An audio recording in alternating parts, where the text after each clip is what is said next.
Good evening, ladies and gentlemen, and welcome back to the BBC. Today we're going to talk about a car that I don't normally talk about on this channel, but it is one of my favorite cars in the world, and I've always wanted one, but never got an opportunity to buy one. It's the Subaru WRXs. Well, the new Subaru WRX 2022 is coming, and it is, what's the word I can use for this? It's horrible looking. It's as if someone ran out of Legos halfway through making a project and decided to put those Legos in the shape of a car and slap a Subaru emblem on them and say, okay, here you go, this is what you get. Subaru went from really great memorable styling, the Blobeye, the Hawkeye, all those cars are gorgeous, beautiful cars. But what is this? Why does it have a Honda Civic rear end? Why does it have Legos attached to the side of the fenders? I mean, we were supposed to get this lovely, beautiful car as a concept. I mean, look at this car. It's gorgeous. Love this car. This is beautiful. I would buy this car here. Instead, we got trolled and we got this. But that's not the worst part of it. Some of the worst parts is 271 horsepower. Well, hell, there's a Camry that has that much horsepower. The Civic Type R has more horsepower than that. Heck, my motorcycle has almost that much horsepower. Why in the hell would they give us a motor basically with, 10 more horsepower than what you can get a 2015 for? Why? They could have done so much better with this car. It's all-wheel drive.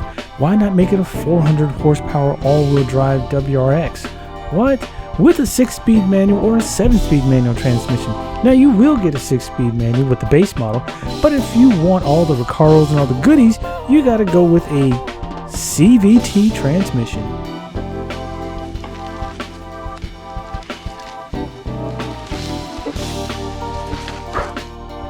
Now, for those of us who know, and I have dealt with a CVT transmission before, those things are a piece of and there's no two ways about it. They are horrible transmission.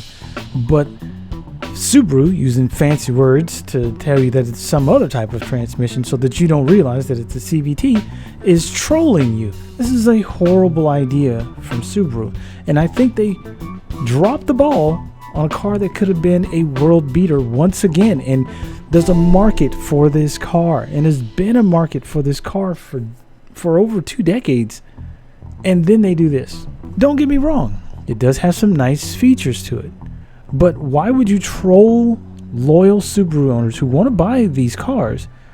You first give them this concept that looks gorgeous like this, and then you give them the Lego plastic panels on a car that no one's going to buy pretty much because it doesn't have anything like what people want.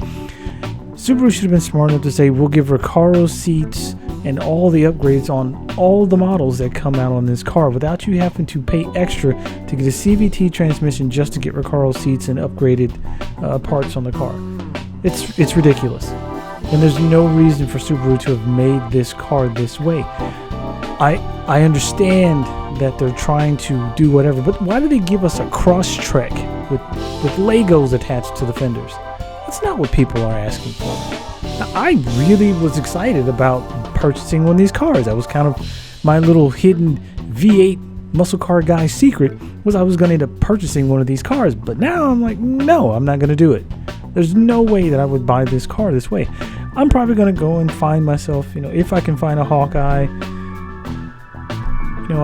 I'll buy that. And then, fix it up or something. But this is just ridiculous. Subaru, do better. I mean, you had one job, and it was an easy job. Upgrade the motor, check. Better turbo, check. Fix the head gasket issues, check. The oiling issues, check. Beef up the pistons and, the motor itself, the block, check. Give it a 6-speed transmission, you got that part right. And then don't screw it up by making a Lego car. I mean, why would you do this to loyal customers of Subarus? Anyway, ladies and gentlemen, if you feel the same way I do about Subaru dropping the ball on this car, which could have been gorgeous, it could have been something that everyone would want to buy, specifically the Subaru fanboys, and then they gave them this. If you think this is a bad idea, let me know down in the comments. If you think it's a great idea for this car to have been made and thrown upon these Subaru loyalists, leave a comment. Let me know what you think. But I personally am not happy with the turn that Subaru has made. They should have done better. They only had one job, and that's to satisfy the customers, the loyal customers, and give them what they want and have asked for, and they dropped the ball miserably. So let me know what you think, ladies and gentlemen. Have a great evening. Once again, don't forget to like and subscribe. Leave a comment down below. Hit that notification bell, and I will see you, ladies and gentlemen, later. Please be safe out there. Take care of yourselves. Don't forget, if you are going to speed, make sure you keep it under 100. But if you cannot keep it under 100, remember, it is your ticket, and you're going to have to pay it. And have a great evening.